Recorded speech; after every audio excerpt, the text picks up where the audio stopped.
কারাগার মানেই অন্ধকার প্রকোষ্ঠ কিংবা বন্দি জীবন, এমন ধারণা পাল্টে দিচ্ছে আন্তর্জাতিক বাণিজ্য মেলার বাংলাদেশ জেল বা কারা অধিদপ্তরের প্যাভিলিয়নটি। মেলায় আগত দর্শনার্থীদের কাছে অন্যতম কৌতূহলের কেন্দ্রবিন্দু এটি।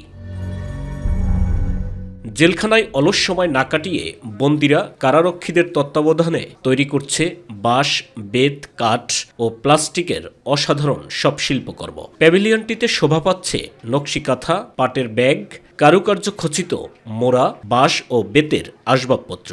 শুধু ঘর সাজানোর সরঞ্জামই নয়, এখানে পাওয়া যাচ্ছে হাতে তৈরি লিম্পু শার্ট, লুঙ্গি এবং গামছাও। মান ও স্থায়িত্ব নিয়ে সন্তোষ প্রকাশ করছেন মেলায় আসা ক্রেতারা।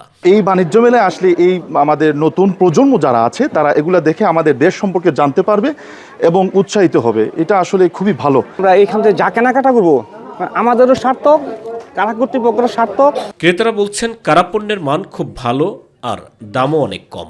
ওনারা ওখানে বসে বসে এত সুন্দর সুন্দর প্রোডাক্ট বানাচ্ছেন, আমরা হয়তো আমরা ফ্রি সিটিজেন হিসেবে আমরা এগুলো দেখতে পাচ্ছি। So I hope better for them, that's all. ফিনিশিংও ভালো, আমার খুব ভালো লাগছে, তো আমি 2টা মোড়া নিব। কারা কর্তৃপক্ষ বলছেন বন্দীদের স্বাভাবিক জীবনে ফিরিয়ে আনার লক্ষ্যে এই বৃত্তিমূলক প্রশিক্ষণের সুফল মিলছে বাণিজ্য মেলায়। এসব পণ্য বিক্রির লভ্যাংশের একটি বড় অংশ সংশ্লিষ্ট বন্দীদের দেয়া হয়, যা তাদের পরিবারকে কিংবা মুক্তির পর নতুন জীবন শুরু করতে মূলধন হিসেবে কাজ করে। বাংলাদেশ জেল কারা পণ্য নিয়ে হাজির হয়েছে। প্রায় 400-র অধিক পণ্য এখানে সাজানো হয়েছে। শাড়ি আছে, কাঁথা আছে, শাল আছে, চাদর আছে, লুঙ্গি, গামছা, সব কিছু হ্যান্ডমেড আর কি। এখানে আমরা খুব ভালো সাড়া পাচ্ছি। পণ্য কেনায় কোনো মধ্যস্বত্বভোগী না থাকায় সাশ্রয়ী মূল্যে সেরা জিনিসটি পাচ্ছেন ক্রেতারা। আর বন্দীদের এই সৃজনশীল কাজ মেলার চাকচিক্যে যোগ করেছে নতুন এক মাত্রা।